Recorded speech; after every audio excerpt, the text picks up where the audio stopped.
한국의 농경 문화는 우리 중국에서 배워간 것이고 세계 최초의 농경 문화는 중국이 원조입니다. 한국의 모든 문화는 중국에서 비롯되었고 중국은 한국의 문화적 종주국입니다. 이곳은 프랑스 파리에 있는 유네스코 본부에서 열리는 세계 농경문화 국제 세미나장. 중국의 대표인 왕리 박사의 격앙된 목소리가 장내를 울리고 있습니다. 대체 어떤 상황이길래 이렇게까지 중국 대표단이 흥분했을까요? 지금부터 그 사연을 알아보겠습니다. 이야기를 시작하면서 구독과 좋아요, 알림 설정은 영상 제작에 큰 힘이 됩니다. 이야기를 시작합니다.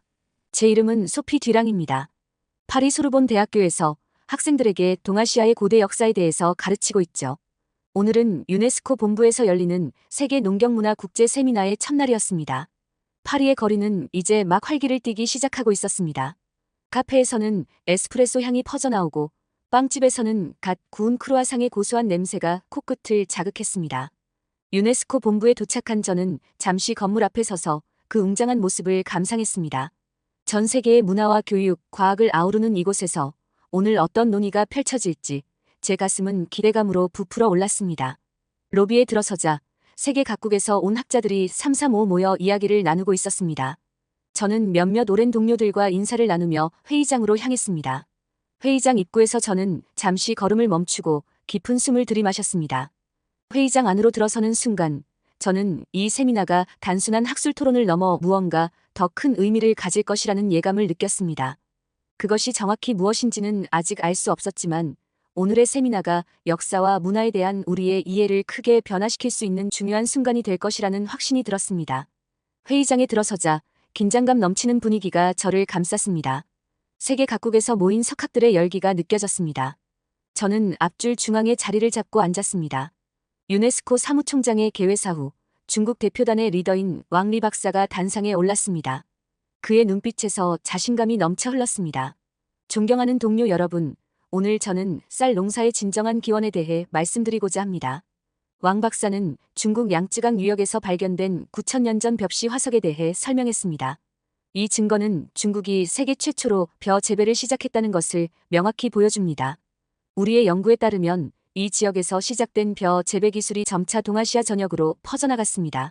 그는 이어서 중국의 고대 문헌들을 인용하며 쌀 재배 기술이 중국에서 주변국으로 전파되었다고 주장했습니다. 우리 선조들의 지혜가 동아시아 전체의 농경문화 발전에 결정적인 역할을 했습니다. 이는 부인할 수 없는 역사적 사실입니다. 왕 박사의 발표가 진행될수록 주변 학자들의 표정이 미묘하게 변하는 것을 느낄 수 있었습니다. 특히 한국과 일본 대표단 쪽에서 불편한 기색이 역력했습니다. 한국 대표단 쪽을 슬쩍 바라보니 김지원 교수가 뭔가를 열심히 메모하고 있었습니다. 그녀의 눈빛에서 결연한 의지가 느껴졌습니다. 아마도 왕 박사의 주장에 대한 반박을 준비하고 있는 듯 했습니다. 왕 박사는 발표를 마무리하며 이렇게 말했습니다. 따라서 우리는 중국이 쌀 농사의 발상지이자 동아시아 농경 문화의 모태라고 결론 지을 수 있습니다. 이는 단순한 주장이 아닌 과학적 증거와 역사적 기록에 기반한 사실입니다. 발표가 끝나자 회의장에는 잠시 정적이 흘렀습니다. 그러나 곧 여기저기서 작은 소란이 일기 시작했습니다. 일부 학자들은 고개를 끄덕이며 동의를 표했지만 다른 이들은 의아한 표정을 지었습니다. 저는 이 세미나가 단순한 학술 토론을 넘어 역사인식과 문화적 자부심을 둘러싼 치열한 논쟁의 장이 될 것이라는 확신이 들었습니다. 각국 대표들의 표정에서 긴장감과 기대감이 동시에 읽혔습니다. 세미나의 첫날, 우리는 이미 역사적인 순간의 한가운데 서 있었습니다. 다음 발표를 기다리며 저는 펜을 꾹 쥐었습니다. 왕리 박사의 발표가 끝나자 회의장은 술렁이기 시작했습니다. 그때 한국 대표단에서 김지원 교수가 자리에서 일어났습니다. 그녀의 눈빛에서 강한 결의가 느껴졌습니다. 의장님, 반론의 기회를 주시겠습니까? 김 교수의 목소리가 회의장에 울려 퍼졌습니다. 의장이 고개를 끄덕이자 김 교수는 단상으로 올랐습니다. 그녀는 잠시 청중들을 둘러본 후 입을 열었습니다. 존경하는 각국 대표 여러분, 저는 방금 전 왕 박사님의 주장에 대해 몇 가지 중요한 사실을 지적하고자 합니다. 김 교수는 프로젝터를 켰고 화면에 한 장의 사진이 나타났습니다. 그것은 벽시 화석이었습니다. 이것은 한국 청주에서 발견된 소로리 벽시입니다. 연대 측정 결과 이 벽시의 나이는 약 15,000년으로 확인되었습니다. 회의장에서 놀라움의 탄성이 터져나왔습니다. 저는 눈을 크게 뜨고 화면을 주시했습니다. 이는 왕 박사님이 언급하신 양쯔강 유역의 벽시보다 5,000년이나 앞선 것입니다. 더군다나 이 벽시는 이미 국제적으로 공인된 연구 결과입니다. 김 교수는 이어서 여러 고고학적 증거들을 제시하며 한반도에서의 벼 재배의 역사를 설명했습니다. 그녀의 논리정연한 설명에 청중들은 고개를 끄덕이기 시작했습니다. 또한 우리는 문화의 전파를 단순히 한 방향으로 볼 수 없습니다. 고대부터 한중일을 포함한 동아시아 지역은 활발한 교류가 있었고 서로 영향을 주고받았습니다. 김 교수의 발표가 진행될수록 왕 박사의 표정이 굳어지는 것이 보였습니다. 다른 중국 대표단들도 불편한 기색이 역력했습니다. 결론적으로 쌀 농사의 기원을 어느 한 국가의 전유물로 주장하는 것은 역사적 사실을 왜곡하는 것입니다. 우리는 보다 객관적이고 포괄적인 시각으로 동아시아의 농경 문화를 바라봐야 합니다. 김 교수의 발표가 끝나자 회의장은 다시 한번 술렁였습니다. 이번에는 흥분된 토론의 목소리들이 여기저기서 들려왔습니다. 저는 이 모든 광경을 지켜보며 깊은 감명을 받았습니다. 역사는 결코 단순하지 않으며 진실은 항상 우리가 생각하는 것보다 더 복잡하다는 것을 다시 한번 깨달았습니다. 이 세미나가 동아시아 농경 문화의 이해에 새로운 지평을 열 것이라는 확신이 들었습니다. 김지원 교수의 반박이 끝나자 회의장은 열띤 토론의 장으로 변했습니다. 저는 이 모든 상황을 주의 깊게 관찰하며 메모를 해나갔습니다. 일본의 사토 교수가 발언권을 얻었습니다. 두 분 다 흥미로운 주장을 하셨습니다. 하지만 우리가 잊지 말아야 할 것은 농경 문화의 발전은 어느 한 지역에서 독립적으로 이루어진 것이 아니라는 점입니다. 사토 교수의 말에 여러 학자들이 동의의 뜻을 표했습니다. 그는 계속해서 말을 이어갔습니다. 아삼, 버마, 운남을 연결하는 고원지대가 벼의 기원지일 가능성이 크다고 봅니다. 이 지역은 다양한 야생벼가 분포하고 있으며 유전적 변이가 큰 것으로 알려져 있습니다. 이 말에 왕리 박사가 반박했습니다. 하지만 그 지역에서 발견된 벽시의 연대는 우리 양쯔강 유역의 것보다 늦습니다. 그때 김지원 교수가 다시 나섰습니다. 우리가 간과하지 말아야 할 것이 있습니다. 청주 소로리에서 발견된 벽시는 1만 5천 년 전의 것으로 세계에서 가장 오래된 벽시입니다. 이는 국제적으로 인정받은 사실입니다. 김 교수는 스크린에 새로운 자료를 띄웠습니다. 이것은 국제고고학 개론서인 현대고고학의 이해의 최신 개정판입니다. 여기서 쌀의 기원지를 한국으로 수정했음을 확인할 수 있습니다. 이 말에 회의장은 다시 한번 술렁였습니다. 저는 놀라움을 감추지 못하고 그 자료를 주의 깊게 살펴보았습니다. 베트남 대표가 질문을 던졌습니다. 그렇다면 소로리 벽시와 다른 지역의 벽시 사이의 관계는 어떻게 설명할 수 있을까요? 김 교수가 대답했습니다. 좋은 질문입니다. 우리는 소로리 벽시가 현재의 재배종 벼의 직접적인 조상이라고 주장하는 것이 아닙니다. 다만 이는 벼 재배의 역사가 우리가 생각했던 것보다 훨씬 오래되었음을 보여주는 중요한 증거입니다. 토론은 계속 이어졌고 각국 대표들은 자국의 고고학적 발견들을 제시하며 열띤 논쟁을 벌였습니다. 저는 이 모든 과정을 지켜보며 동아시아의 농경 문화가 얼마나 복잡하고 오래된 역사를 가졌는지 새삼 깨달았습니다. 토론이 벼의 기원에서 점차 다른 주제로 확대되기 시작했습니다. 중국의 왕리 박사가 다시 발언권을 얻었습니다. 동아시아의 농경 문화를 논할 때 우리는 더 큰 그림을 봐야 합니다. 중국은 오랜 역사 동안 이 지역의 문화 발전을 이끌어왔습니다. 그의 말에 여러 학자들이 불편한 기색을 보였습니다. 특히 한국과 일본 대표단의 표정이 굳어졌습니다. 왕 박사는 계속해서 말을 이어갔습니다. 예를 들어 김치나 한복과 같은 문화 요소들도 원래 중국에서 시작되어 주변국으로 전파된 것입니다. 이 말에 김지원 교수가 즉각 반응했습니다. 왕 박사님, 그런 주장은 매우 위험합니다. 각 나라의 고유한 문화 발전 과정을 무시하는 것이죠. 저는 긴장감이 고조되는 것을 느끼며 계속 메모를 해나갔습니다. 일본의 사토 교수가 중재에 나섰습니다. 우리는 문화 교류의 중요성을 인정해야 합니다. 하지만 동시에 각국의 독자적인 문화 발전도 존중해야 합니다. 그때 베트남 대표가 끼어들었습니다. 맞습니다. 예를 들어 베트남의 쌀국수 문화도 고유한 발전 과정을 거쳤습니다. 이를 단순히 중국 문화의 영향으로만 볼 수는 없죠. 회의장은 점점 더 열기를 띠었습니다. 김 교수가 다시 발언했습니다. 우리는 최근 중국의 동북 공정이나 문화 공정과 같은 시도들에 대해 우려하고 있습니다. 이는 역사를 왜곡하고 다른 나라의 문화를 자국의 것으로 주장하는 행위입니다. 이 말에 중국 대표단이 강하게 반발했지만 다른 나라 학자들은 대체로 김 교수의 의견에 동의하는 듯 했습니다. 문화의 기원과 전파, 그리고 각국의 고유성. 이 복잡한 문제를 어떻게 풀어갈 수 있을까요? 우리는 객관적 증거를 바탕으로 토론해야 합니다. 제가 조심스럽게 의견을 냈습니다. 그리고 각국의 문화적 자부심을 존중하면서도 인류 공통의 문화유산이라는 큰 틀에서 이 문제를 바라봐야 할 것 같습니다.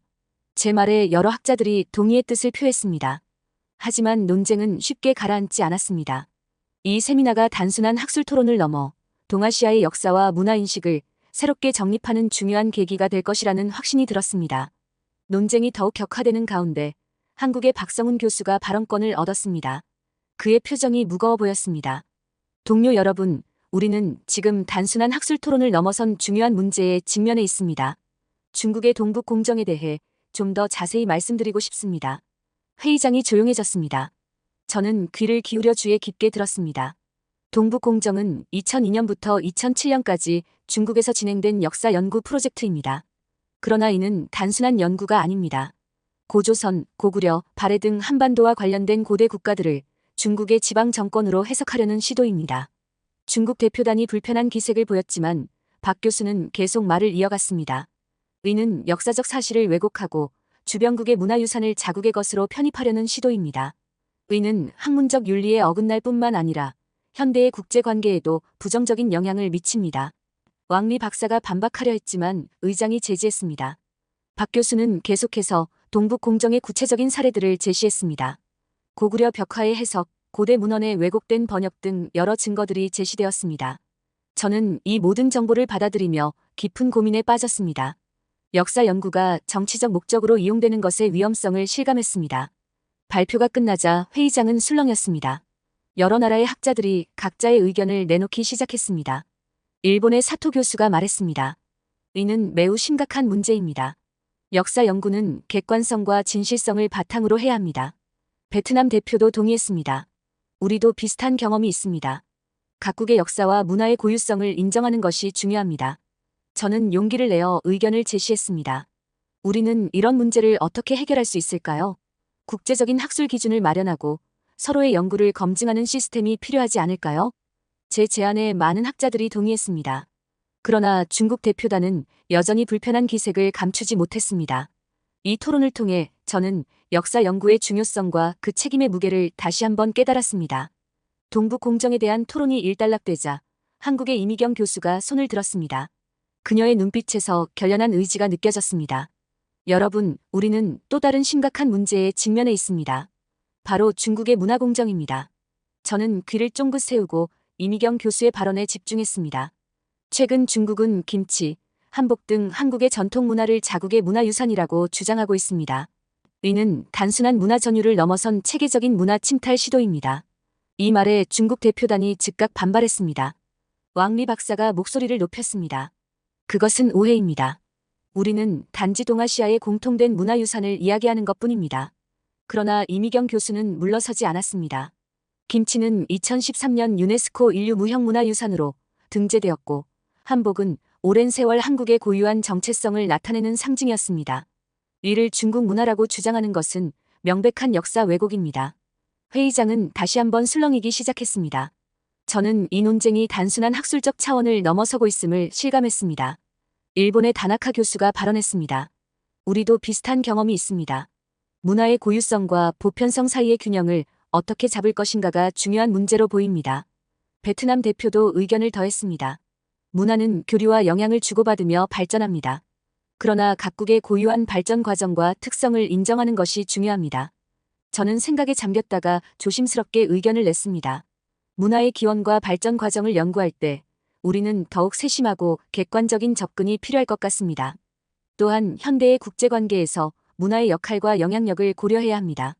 이미경 교수가 다시 말을 이었습니다. 최근 한류의 세계적 인기로 인해 한국 문화에 대한 관심이 높아졌습니다. 이런 상황에서 중국의 문화 공정은 더욱 우려스러운 일입니다. 중국 대표단은 불편한 기색이 역력했지만 다른 나라의 학자들은 대체로 이미경 교수의 주장에 동의하는 듯 했습니다. 저는 이 토론을 지켜보며 문화유산 보호와 문화 다양성 존중의 중요성을 다시 한번 깨달았습니다.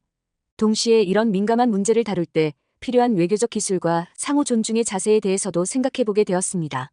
우리는 어떻게 이런 갈등을 해결하고 서로의 문화를 존중하면서도 인류 공통의 문화유산을 연구할 수 있을까요? 이 질문이 제 마음속에 깊이 남았습니다. 세미나는 계속되었고 저는 이 복잡한 문제에 대한 해답을 찾기 위해 더욱 집중했습니다. 문화공정에 대한 열띤 토론이 이어지는 가운데 한국의 김지원 교수가 다시 한번 발언권을 얻었습니다. 그녀의 표정은 단호해 보였습니다. 동료 여러분, 우리는 지금까지 많은 주장과 반박을 들었습니다. 이제는 구체적인 증거를 바탕으로 이야기를 나눠야 할 때입니다. 김 교수는 스크린에 여러 이미지를 띄웠습니다. 저는 호기심 어린 눈으로 그 이미지들을 살펴보았습니다. 이것은 청주 소로리 유적에서 발견된 벽시의 전자현미경 사진입니다. 방사성 탄소 연대 측정 결과 이 벽시의 나이는 약 15억년으로 확인되었습니다. 회의장은 다시 한번 술렁였습니다. 왕리 박사의 얼굴이 굳어지는 것이 보였습니다. 김 교수는 계속해서 설명했습니다. 또한 우리는 최근 DNA 분석 기술을 통해 이 고대 벽시와 현대 벼 품종 사이의 유전적 연관성을 밝혀냈습니다. 이는 한반도에서의 벼 재배가 매우 오래전부터 이루어졌음을 과학적으로 입증하는 것입니다. 일본의 사토 교수가 질문을 던졌습니다.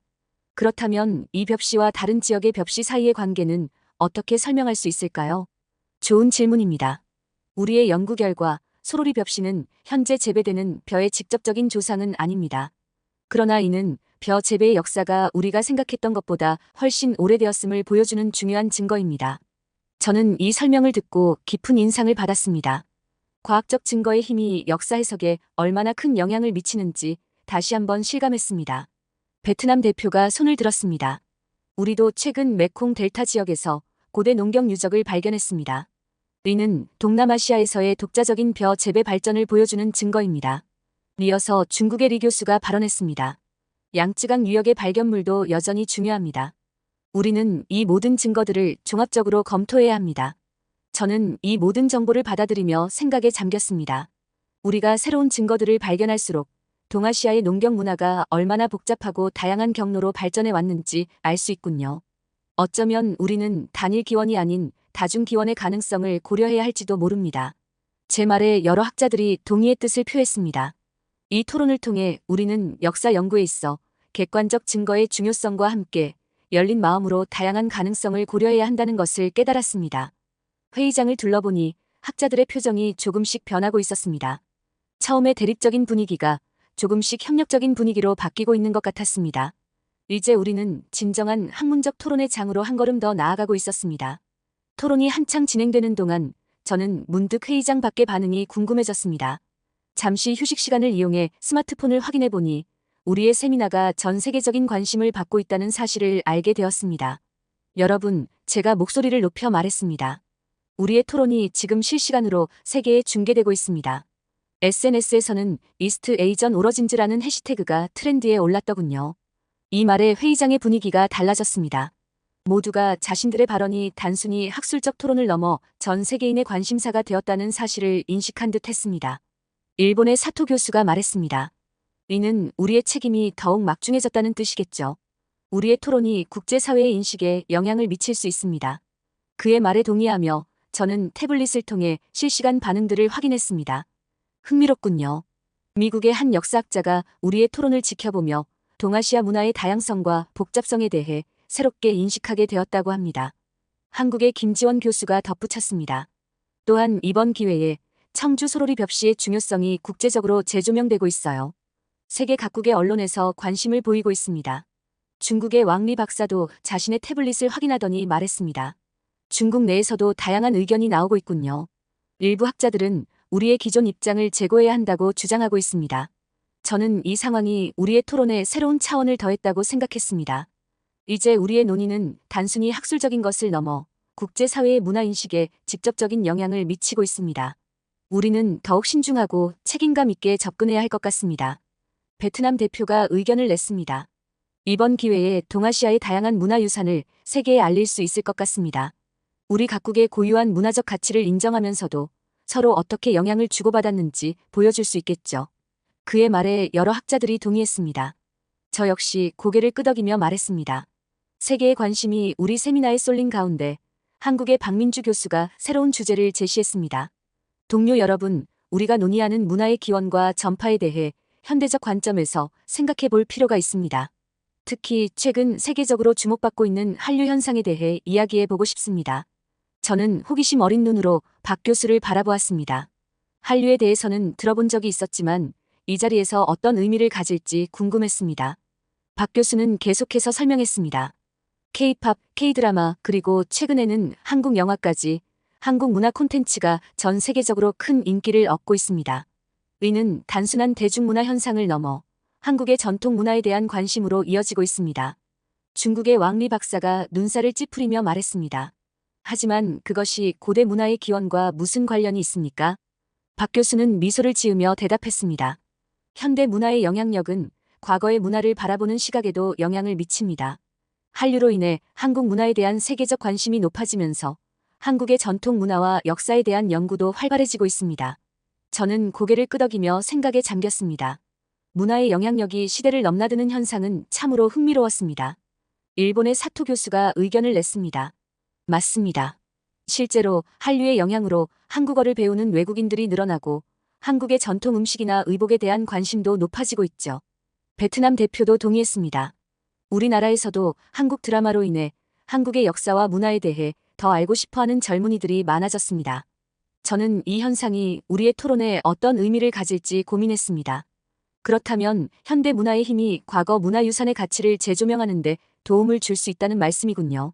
이는 문화의 연속성과 현대적 해석의 중요성을 보여주는 좋은 예시 같습니다. 박 교수가 덧붙였습니다. 정확합니다. 더불어 이는 문화의 소프트 파워가 얼마나 중요한지를 보여줍니다. 한류를 통해 한국 문화의 독창성과 매력이 세계적으로 인정받고 있는 것이죠. 중국 대표단은 불편한 기색이 역력했지만 다른 참가자들은 대체로 이 의견에 동의하는 듯 했습니다. 저는 이 토론을 통해 문화의 힘과 영향력에 대해 새롭게 생각하게 되었습니다. 우리는 과거의 문화유산을 연구하면서도 그것이 현대에 어떻게 해석되고 영향을 미치는지 함께 고려해야 할 것 같습니다. 이는 문화의 생명력과 지속성을 보여주는 중요한 측면이니까요. 회의장을 둘러보니 많은 학자들이 고개를 끄덕이고 있었습니다. 우리의 토론은 이제 과거와 현재, 그리고 미래를 아우르는 더욱 폭넓은 시각으로 발전해 나가고 있었습니다. 한류에 대한 토론이 끝나갈 무렵 중국 대표단의 분위기가 심상치 않아 보였습니다. 왕리 박사는 계속해서 무언가를 열심히 메모하고 있었고 그의 동료들은 서로 낮은 목소리로 이야기를 나누고 있었습니다. 갑자기 왕 박사가 자리에서 일어났습니다. 의장님, 발언권을 요청합니다. 의장이 고개를 끄덕이자 왕 박사는 말을 이어갔습니다. 지금까지의 토론 내용을 들어보니 우리의 입장을 좀 더 명확히 할 필요가 있을 것 같습니다. 저는 긴장된 마음으로 그의 말을 경청했습니다. 우리 중국은 5,000년의 유구한 역사를 가진 문명 국가입니다. 동아시아 문화의 대부분은 중국에서 시작되어 주변국으로 전파된 것입니다. 한국의 김치, 일본의 스시, 베트남의 쌀국수 모두 중국 음식에서 유래한 것이고 한복과 기모노도 중국 전통 의상에서 파생된 것입니다. 이 발언에 회의장은 순식간에 술렁이기 시작했습니다. 각국 대표들의 표정이 굳어지는 것이 보였습니다. 한국의 김지원 교수가 즉각 반박했습니다. 왕 박사님, 그런 주장은 너무 과도합니다. 각국의 문화는 고유한 발전 과정을 거쳤고 서로 영향을 주고받았을 뿐입니다. 중국에서 모든 것이 시작되었다는 주장은 역사적 사실과 맞지 않습니다. 일본의 사토 교수도 가세했습니다. 동의합니다. 문화 교류는 쌍방향적인 것입니다. 중국 역시 주변국의 문화에서 많은 영향을 받았습니다. 베트남 대표 역시 불편한 기색을 감추지 못했습니다. 우리의 문화적 정체성을 부정하는 듯한 발언은 매우 유감스럽습니다. 저는 상황이 점점 악화되는 것을 보며 중재에 나섰습니다. 잠깐만요, 여러분. 우리는 서로의 문화를 존중하고 이해하기 위해 모인 것이 아닙니까? 이런 식의 일방적인 주장은 건설적인 토론에 도움이 되지 않습니다. 그때 중국 대표단 중 한 명인 리 교수가 조심스럽게 발언했습니다. 죄송합니다만 저는 왕 박사님의 의견에 전적으로 동의하기 어렵습니다. 우리도 좀 더 객관적이고 포용적인 시각으로 동아시아 문화를 바라봐야 할 것 같습니다. 이 말에 왕 박사의 표정이 굳어졌고 중국 대표단 내부에서도 의견 차이가 드러나기 시작했습니다. 회의장의 분위기는 점점 더 무거워졌습니다. 저는 이 상황을 지켜보며 깊은 고민에 빠졌습니다. 문화의 우열을 가리려는 시도가 얼마나 위험한지, 그리고 상호 존중과 이해의 중요성을 다시 한번 깨달았습니다. 회의장은 잠시 침묵에 빠졌고 모든 참가자들이 깊은 생각에 잠긴 듯 했습니다. 여러분, 우리는 지금 매우 중요한 진실에 다가가고 있는 것 같습니다. 동아시아의 문화는 서로 영향을 주고받으며 발전해 왔지만 동시에 각국의 고유성과 독자성도 인정해야 한다는 것이죠. 중국 대표단의 리 교수가 조심스럽게 손을 들었습니다. 사실 저희도 내부적으로 많은 논의를 했습니다. 이제는 인정해야 할 것 같습니다. 우리의 주장이 너무 일방적이었고 다른 나라의 문화적 가치를 제대로 인정하지 않았던 것 같습니다. 이 말에 회의장은 잠시 술렁였지만 곧 박수 소리가 터져 나왔습니다. 왕리 박사는 고개를 숙인 채 말했습니다. 저희의 과도한 주장에 대해 사과드립니다. 이번 토론을 통해 많은 것을 배웠습니다. 앞으로는 더욱 객관적이고 포용적인 자세로 역사와 문화를 연구하겠습니다. 이제 우리의 토론은 새로운 차원으로 나아갈 준비가 된 것 같았습니다. 진실이 승리한 후 회의장의 분위기는 한결 부드러워졌습니다. 중국의 리 교수가 조심스럽게 말을 꺼냈습니다. 저희도 이제 더 열린 마음으로 다른 문화를 바라보고 연구해야 한다는 것을 깨달았습니다. 동북 공정이나 문화 공정과 같은 일방적인 주장은 지양해야 할 것 같습니다. 이 말에 많은 참가자들이 동의의 뜻을 표했습니다. 마지막으로 의장이 발언했습니다. 이번 세미나는 우리에게 큰 깨달음을 주었습니다. 앞으로 우리는 더욱 객관적이고 포용적인 자세로 동아시아의 문화와 역사를 연구해 나가야 할 것입니다. 저는 깊은 감동을 느끼며 주변을 둘러보았습니다. 처음에는 대립과 갈등으로 시작했지만 이제 우리는 서로를 이해하고 존중하는 법을 배웠습니다. 이것이야말로 진정한 학문의 발전이 아닐까요? 세미나의 마지막 순간 저는 이 경험이 단순히 학술적 토론을 넘어 동아시아의 평화와 협력을 위한 중요한 첫걸음이 될 것이라 확신했습니다.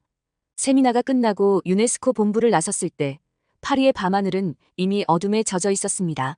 세느 강변을 따라 천천히 걸으며 저는 지난 며칠간의 사건들을 되새겨보았습니다.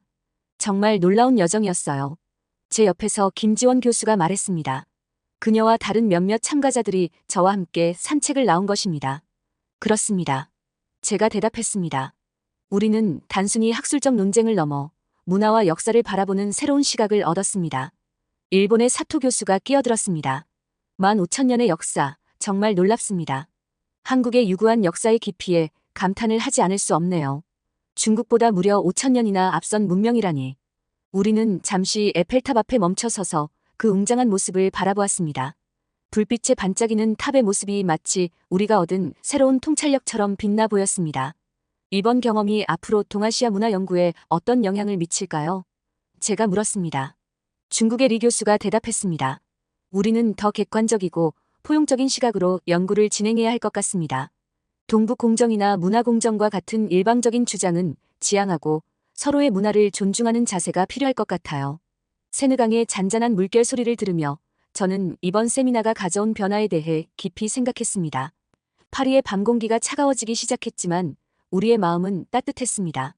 그리고 언젠가 이 아름다운 도시 파리에서 우리가 다시 만나 더 큰 발전을 이룩할 그날을 꿈꾸며 말입니다. 오늘의 이야기는 여기까지입니다. 여러분의 생각은 어떠신가요? 여러분의 구독과 좋아요, 알림 설정은 다음 영상 제작에 큰 힘이 됩니다. 감사합니다.